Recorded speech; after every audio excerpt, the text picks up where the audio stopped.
A huge discovery in South America raises questions about early human history in the region. Why would they come here? With the dry conditions, limited resources, and low oxygen, it's not exactly a welcoming environment. A terrifying discovery deep within a Saudi Arabian cave leaves experts searching for answers. Could they be here as victims, or were they the predators themselves? A haunting audio phenomenon found in the Gobi Desert is baffling travelers and scientists alike. It's almost unbelievable that it's actually happening. But where could the sound be coming from? Astonishing discoveries unearthed from the depths of the desert. Ancient lost cities. Forgotten treasures. Mysterious structures. Extraordinary curiosities, once lost to the sands of time, are finally exposed. As new technology uncovers remarkable tales hidden beneath the deserts of the world, the secrets in the sand will finally be revealed.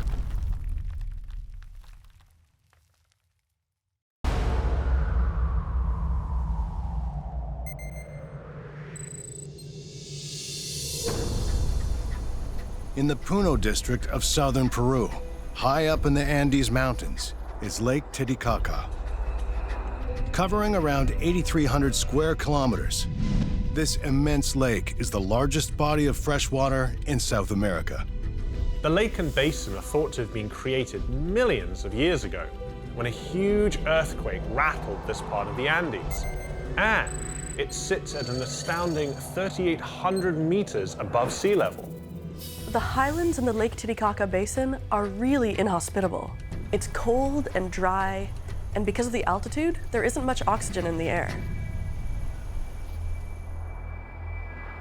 It's a largely treeless, resource-thin environment. But despite this, the area has a rich human history dating back thousands of years.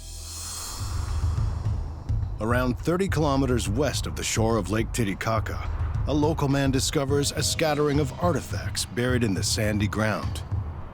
He keeps coming across ancient projectile points on his land, so he asks archaeologists working nearby to come and have a look.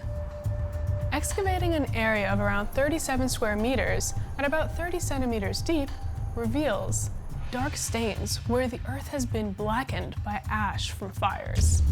This indicates a human presence from hundreds, possibly even thousands of years ago.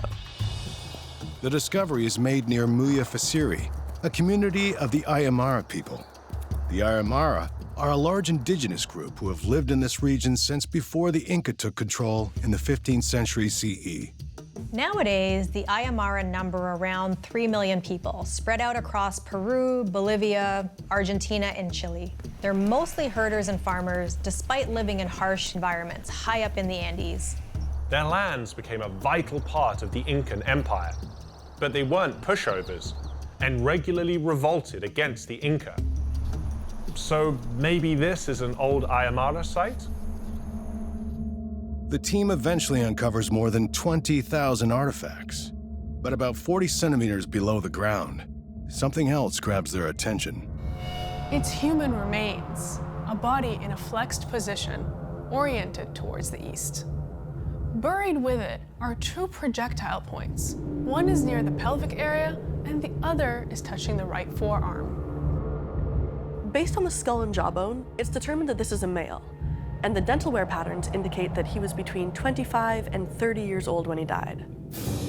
Given the style of the projectile points that they found, it's estimated that the remains are between 7,000 and 9,000 years old, predating the Aymara by thousands of years. So who were these people?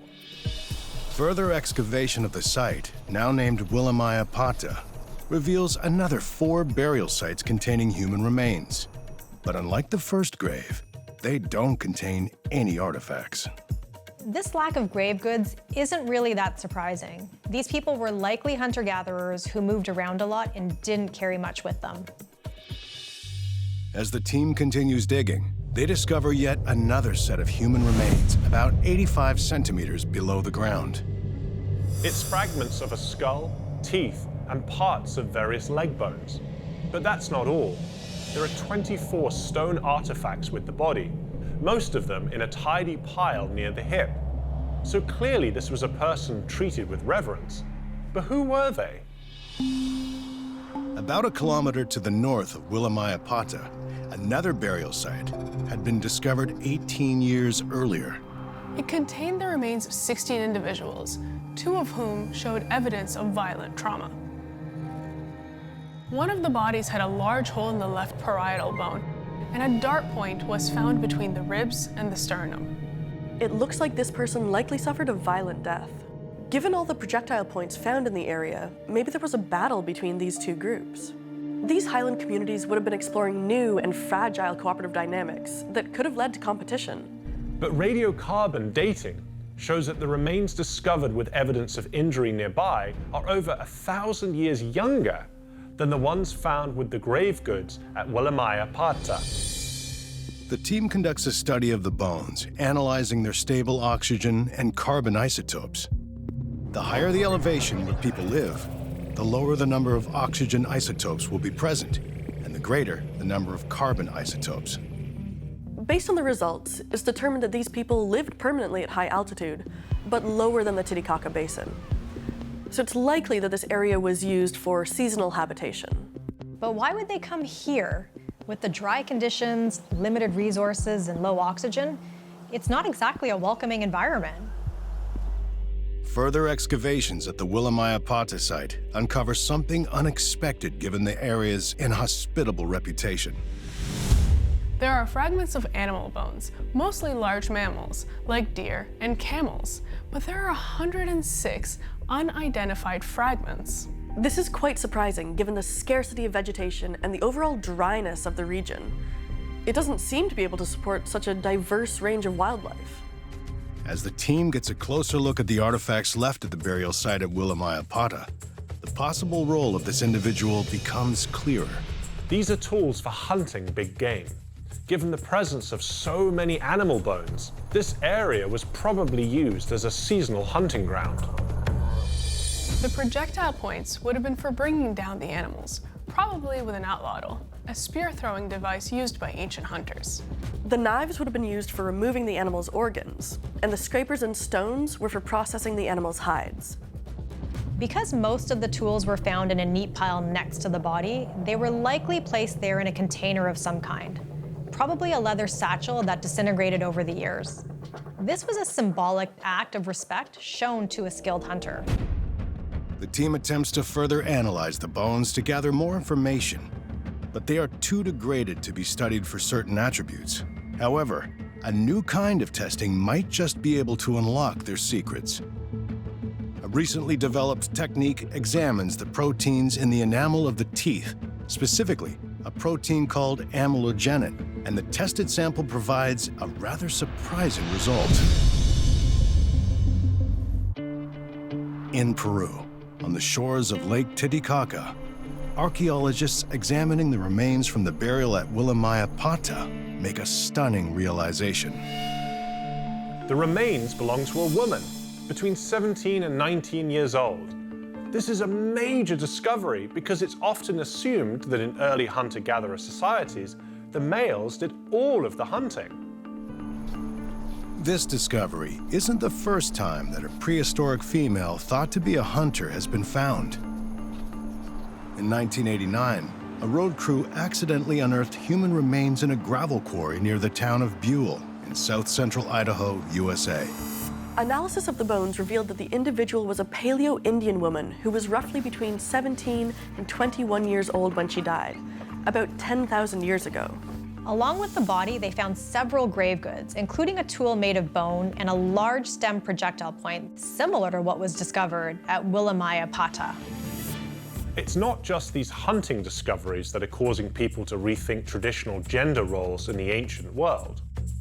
There's also significant evidence to suggest that some prehistoric women were not only hunters, but celebrated warriors defending their people as well. A team of researchers recently performed DNA analysis on the remains of a 13-year-old Scythian child warrior discovered in Siberia in 1988. For decades, the scientific community assumed that it was a male because they found a quiver with arrows, a birch bow, and an axe with the body, grave goods that are traditionally associated with males. But the DNA revealed that the remains actually belonged to a female, thought to have died about 2,600 years ago. In order to expand on the significance of the findings at Willamaya-Pata, researchers analyzed burials across the Americas, studying 429 sites dated from between 8,000 and 14,000 years ago. They found that only 27 of them had the tools for hunting big game. Surprisingly, 10 of these sites contain the remains of females. Based on this data, the team concludes that between 30 and 50% of prehistoric big game hunters might have been female, but some aren't convinced. It's a very small sample size to arrive at such a sweeping conclusion. It's also important to remember that the interpretation of grave goods is not so cut and dry. Certain practices may differ across cultures and generations.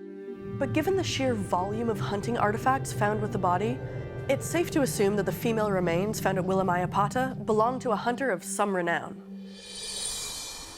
While the team admits that further research is required to substantiate the conclusions of the study, this discovery, along with the growing body of evidence across the field, may force us to reconsider our preconceived notions about the role of women in prehistoric societies.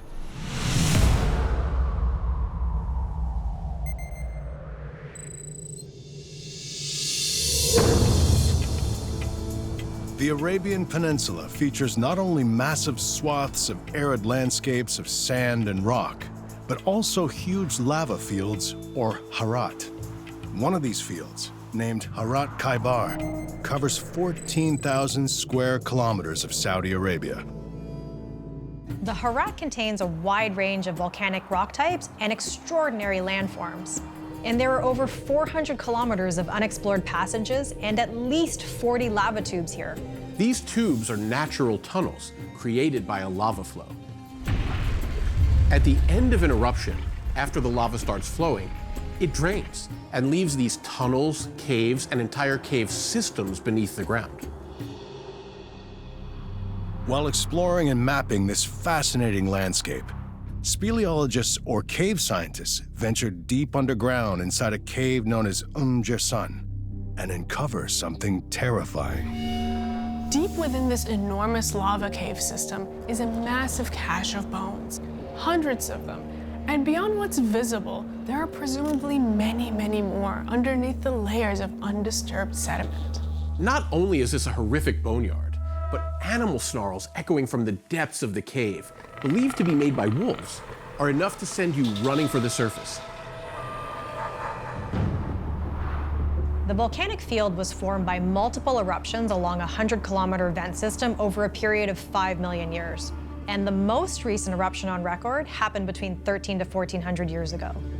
Archaeologists are called in to investigate Jersan, the longest lava tube in Arabia recorded to date, measuring 1,481 meters. Its length is divided into 3 separate passages by 2 areas of structural collapse. The average height of the cave passages are 8 to 12 meters, with a 45-meter width. Jersan travels underground from east to west. The western passage, where the huge cache of bones was found, has only one entrance and is 341 meters long. While there are a few other smaller deposits and scattered bones in other areas of the tunnel, the extraordinary quantity of bones found at the end of the Western Passage are likely the work of predators, who are creatures of habit and tend to bring their prey back to the same location again and again. Given the piles of bones and the accompanying bone-chilling growls, Jersan earned the nickname Wolf Den. So maybe that's what it is, the den of some very well-fed wolves. The Arabian wolf is a desert-adapted subspecies native to the Arabian Peninsula and is a protected species in Saudi Arabia.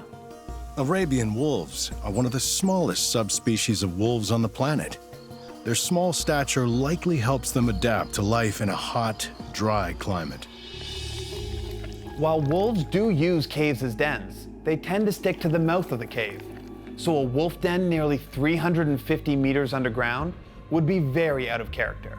Also, wolves tend to consume their prey at their kill sites and do not accumulate a lot of bones in their dens like the cache discovered here. So that growl the team heard was probably not coming from a wolf. So what other animal could be responsible? At the end of a lava tunnel in Saudi Arabia, in an area dubbed the Wolf Den, the discovery of a massive pile of bones has experts lost in the dark. Examining the cache, archaeologists count a total of 1,917 bones and teeth, of which 1,073 are identifiable. The identified bones belong to at least 14 different animal species. They belong to horses, goats, and cattle, and there are even ostrich shells here too. Nearly 2,000 remains of so many different animals. This was the aftermath of a massive carnivorous feast. But who was doing the feasting? Radiocarbon dating of a selection of the bones proves that they range in age from 6,839 to 439 years old. This is a wide expanse of time in which many more varieties of wildlife would have been living in the region. The bones are inspected for weathering, chemical corrosion, abrasion, and carnivore or rodent damage. They range from completely recognizable with scraps of dehydrated tissue still attached, to highly decayed bone fragments and splinters. But two skull fragments stand out from the pile. These two skull caps are undoubtedly human. Could they be here as victims, or were they the predators themselves? However, there is no significant evidence of human presence in the wolf den. The volume of bones in the Western Passage, including the human skulls, are not likely the result of human activity. Each bone and fragment is examined under a 10 to 20 times magnification with different exposures to thoroughly view the remains. Then, the bones with areas of unique surface damage or wear are examined under 80 times magnification and show very compelling results. 42% of the bones show evidence of having been eaten by carnivores. This includes gnaw marks, partially digested bones, and rounding from licking. So humans are definitely off the table. Some of the tooth impressions are linked to rodents, and there are a number of distinct quills found throughout the length of Jirsan. Perhaps porcupines, known as the bone collectors of the animal kingdom, could be responsible. The cave dwellings of an African crested porcupine are littered with hundreds, if not thousands, of bones. And, though small, porcupines have been known to take on and kill large cats. While porcupines do gnaw on items like bone and wood to shave down their perpetually growing incisors, they're actually herbivores. So it's unlikely that a porcupine, or even a prickle of porcupines, would have taken down so much large prey and dragged them underground just to gnaw on the bones. Carnivores capable of this kind of damage include large cats, like lions, cheetahs, and leopards, many of which are critically endangered or extinct in this part of the world. Asiatic or Persian lions lived across the Arabian Peninsula until the 19th century, but now only survive in India. The large Asiatic cheetah is now only found in Iran, and there are less than 200 Arabian leopards left in the wild in the mountains of Saudi Arabia. These big cats could have been on the prowl in this region during the early Holocene period, and would have enjoyed the variety and quantity of the remains found here as part of a healthy cat diet. However, big cats don't tend to live in such deep caves, and they prefer dining on their prey right out in the open. Turning back to Jirsan, archaeologists examine the tunnel floor for more clues. Among the sediment and guano deposits, they find hundreds of fossilized fecal specimens known as coprolites. The majority of coprolites collected here have a white appearance with a crumbly texture and globular shape, with either a single pellet or fused pellet appearance. This species is consistent with one carnivore in particular, the hyena. While not the largest carnivorous predator, what they lack in size, they make up for in design. Their distinct and powerful necks and elongated front legs allow them to pull and move kill over great distances. Striped hyenas are cave-dwelling predators who do call Saudi Arabia home. They're a smaller species than their famed African cousins, weighing only 50 kilograms. And hyena poop is famously white due to its high calcium content as a result of digesting so much bone. They have a digestive system that kills the bacteria in scavenged meat, and their powerful jaws and razor-sharp teeth can reduce whole skeletons, hooves and all, to these piles of fragments and undigested bone shards. Then we have the cave itself. Hyenas are not as nomadic as many other predators and have a distinct family structure that binds them together in groups called cackles. As such, hyenas actually spend a lot of their time hanging out in cavernous dens, complete with the bones of all the creatures they prey on. One den was even found at 490 meters deep into a cave. That's 150 meters deeper than the den at Jarsan. Experts confidently believe the cache of bones at the bottom of the western passage of Jarsan belong to a striped hyena den. This is where the hyena cackle not only filled the cave with the evidence of their feasts, but likely the wailing and laughter hyenas are known for, which could explain the terrifying sounds the Discovery team heard echoing from the depths of the cave.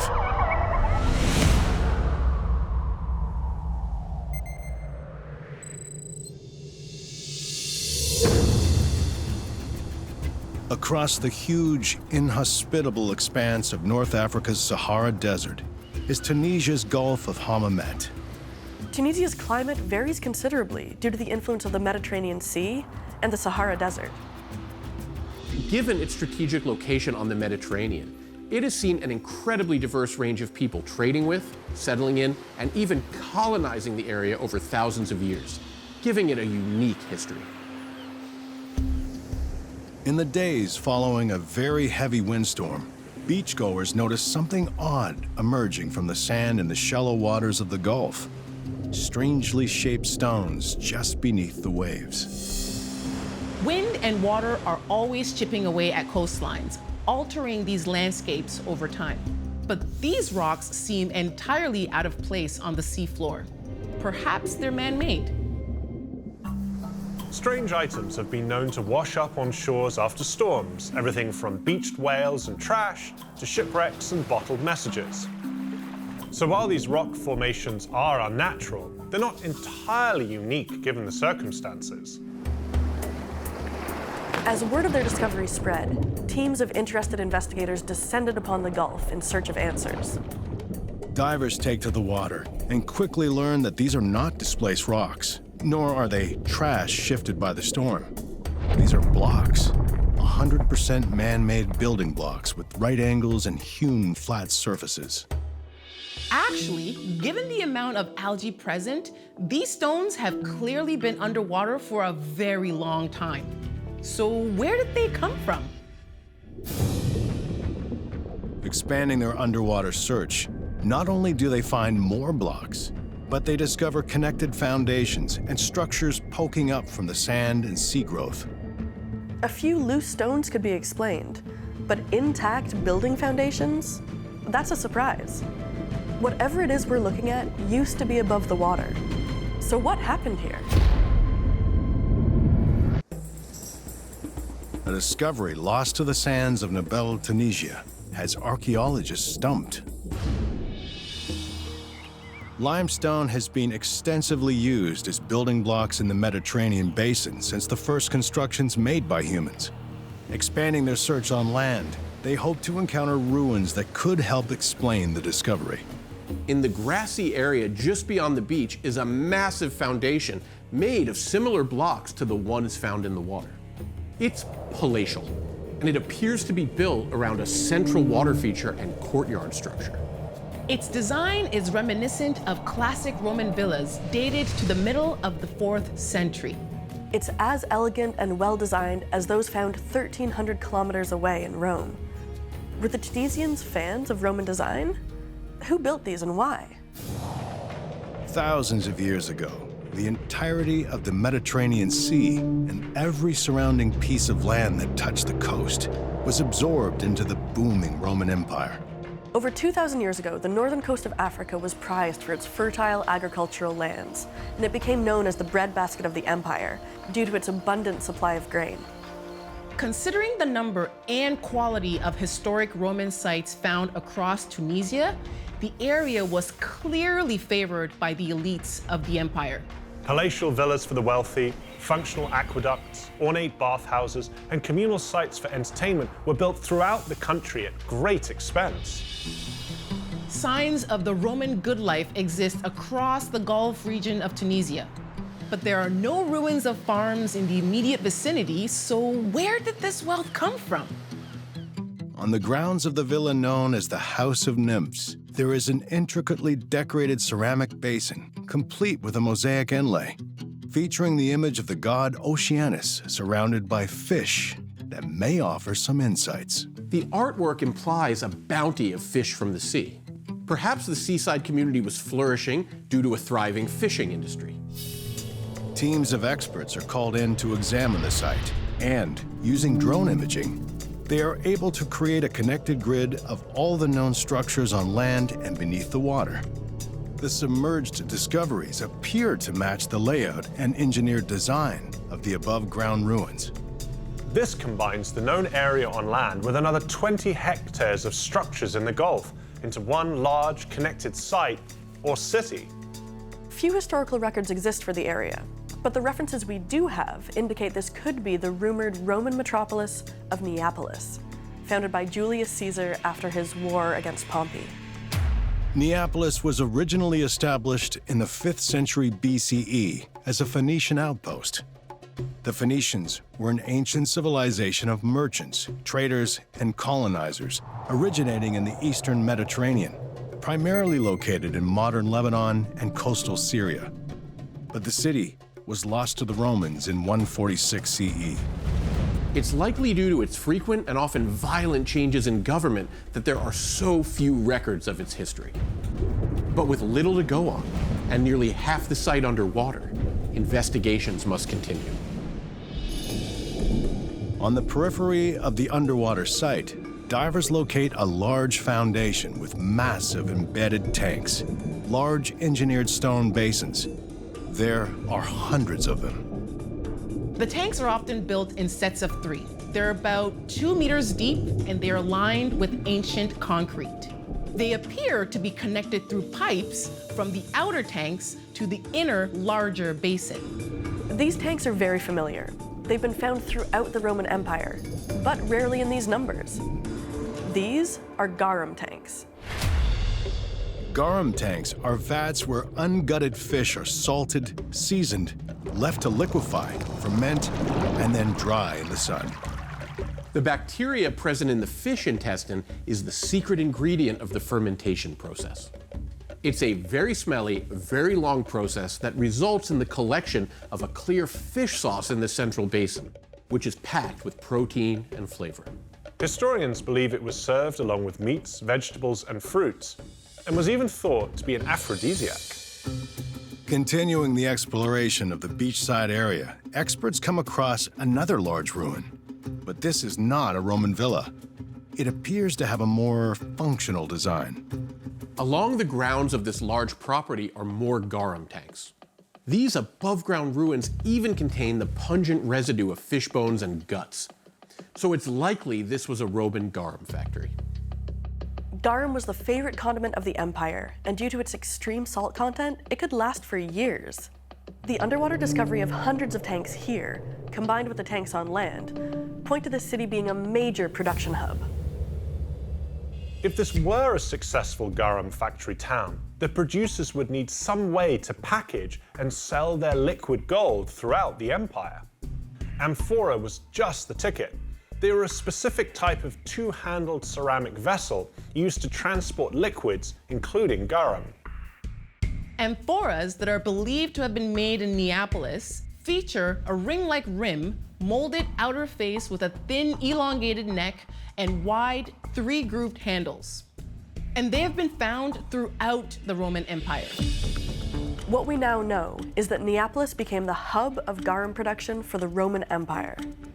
But there is something fishier than the smell of garum going on here. How did 20 hectares of the city end up underwater? Lost to the world for millennia. The discovery of ancient garum facilities in Neapolis explains the affluence of the region at the time. But the mystery of the structures found in Tunisia's Gulf of Hammamet remains unsolved. The Mediterranean and northern coast of Africa sit on very active tectonic plates, leading to increased earthquake activity.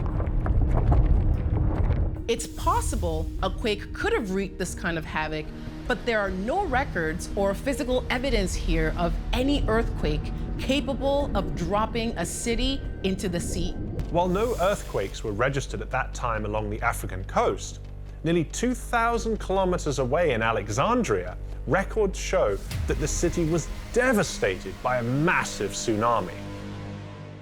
On July 21, 365 CE, the Roman historian Ammianus Marcellinus wrote, "The solidity of the whole earth was made to shake and shudder, and the sea was driven away.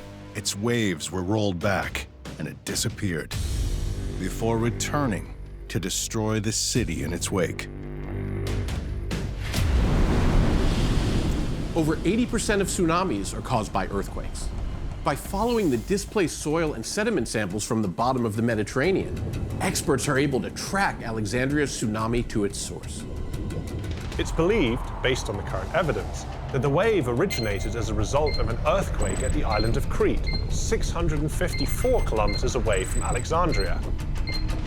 It's estimated that the quake would have had a rating of up to 8.5 on the Richter scale in order to have caused the devastation registered along the coasts of North Africa, Spain, and Greece.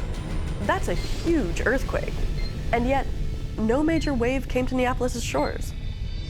So it wasn't an earthquake or a tsunami that sunk half the city.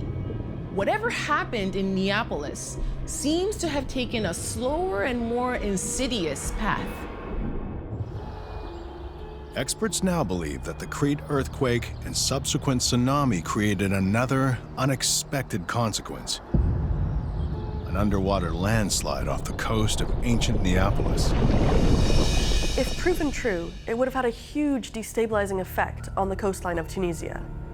As the undercurrent swept sands deeper into the sea, the ground along the coast would have been infiltrated by water. The theory is that Neapolis likely suffered from liquefaction, which ultimately led to the city sinking into the sea. Liquefaction occurs when loosely packed, waterlogged soil at or near ground level loses its strength or structural integrity in response to vibration in the ground. The loss of major elements of the city and its garum production would have dealt a huge blow to the Roman Empire, which itself was already nearing the point of collapse. Interestingly, waves were the key to finding the lost city of Neapolis, as well as the source of its demise so many years ago. Today, the modern town of Nabil, which happens to mean Neapolis, stands watch over what remains of the ancient Roman city, both above and below the sea. A testament to the unique and connective history of the area.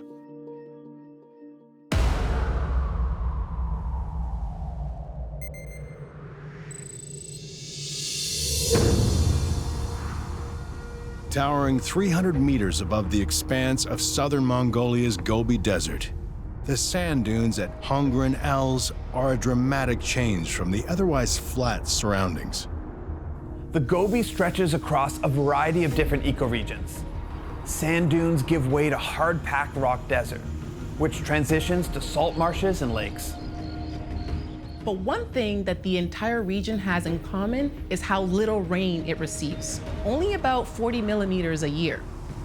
That's an incredibly low amount of rainfall. To put things into perspective, Australian deserts average around 250 millimeters a year. The sand dunes are some of the biggest and most magnificent in Mongolia, drawing people from far and wide. But it's not just the dunes that draw gasps of wonder. Researchers visiting the area encounter an otherworldly, deafening sound that makes their bodies vibrate. It's all-encompassing. The sound is this low-pitched drone that sounds as though it's coming from everywhere all at once. It's a rich baritone, almost as if someone or something is singing. It's almost unbelievable that it's actually happening. But where could the sound be coming from? It's a pretty frightening sound. It adds to the mystery of this entire area, which occupies a dramatic and important space in human history. Over the course of centuries, travelers and tradesmen alike struggled their way across this ruthless environment. And because of this, we have many accounts detailing their experiences. The researchers began to investigate this auditory phenomenon that has mystified every person who has encountered it ever since it was first recorded in a 9th century Chinese manuscript. In the 13th century, Marco Polo also famously wrote about a certain inexplicable sound that terrified everyone who encountered it. The singing can last for more than a minute, and it registers at a pretty low frequency and at over 100 decibels. This is incredible. It's louder than a jet engine. The sounds appear to be originating from far away. Some people say that they're actually spirits residing between the dunes, looking to lure people away from their companions. It'd be hard to prove that spirits are at work here. And although there are plenty of things in this world that can't be explained, the scientists believe that this is not one of them. If you've ever heard a swarm of locusts or cicadas, you might think that they could cause such a disruptive sound. But when you listen closely, these sounds in the desert are very different. And while earthquakes have been known to make loud, booming sounds, there's been no seismic activity picked up around the dunes when this sound occurs. So if it isn't the result of animals or plate tectonics, you wonder if it could be the sand that has something to do with it. It's the one thing there's a lot of around here. A bizarre audio phenomenon discovered in the Gobi Desert has been puzzling the scientific community for years. Their search for answers sends them to the continent of Australia. The sand at Highlands and Whitehaven Beach famously emit loud squeaks when people walk across them. But these mousy squeaks are much shorter than the meditative sounds heard among the dunes of Mongolia. They're also more high-pitched. They don't really compare whatsoever. Measurements reveal that they are in the 500 to 2500 hertz range, whereas these sounds in Mongolia measure below 300 hertz, a much lower frequency. Of course, this is a totally different sound, but could the physical mechanisms causing the sand to squeak be similar to what's happening in the Gobi Desert? Examination of the sands at the Australian beaches reveal that this high-pitched sound only happens if the sand grains are composed of quartz and have a rounded shape. The squeak happens when the similarly sized quartz grains rub against each other and start vibrating. The vibration then transfers its energy to the tiny air pockets surrounding the sand grains. This energy then reaches our ears in the form of a squeak. Also, the sand only squeaks as a result of someone or something interacting with it. But in the Gobi, even if the scientists don't make a move, this noise will still occur. Research reveals that it is not only in Mongolia where people have witnessed the phenomenon. The singing sands have been encountered in many of the world's deserts. There are reports of these booming or singing sounds in the deserts of Morocco and Oman. And in the US, the Eureka Dunes of Death Valley have mystified visitors for years. The Eureka Sand Dunes are the tallest dunes in the state of California. They rise approximately 200 meters from the desert floor. Researchers at the Eureka Dunes notice that when the winds pick up, these strange sounds increase in frequency. Wind can cause a whole range of sounds, but it doesn't have the capacity to cause these feelings of vibrations inside the body. While observing the dunes, they notice that sand avalanches are triggered by the wind. A sand avalanche happens when the angle of the sand accumulated at the top of a dune reaches a critical point where it's incapable of supporting its own weight. Usually, a couple of seconds after the avalanche, this booming, singing sound occurs. So it's possible that the sand's movement is somehow causing these sounds. In order to better understand what processes are taking place, the scientists bring an instrument known as a geophone, a device used to measure vibrations. If the earth, or in this case the sand, is vibrating, the geophone can measure how much. They place the geophone not on the face of the dune, but on the flat ground beneath it. They then trigger a sand avalanche and wait to see if the geophone registers anything. Sure enough, the geophone registers the vibrations rippling through the dune and continuing along the valley floor.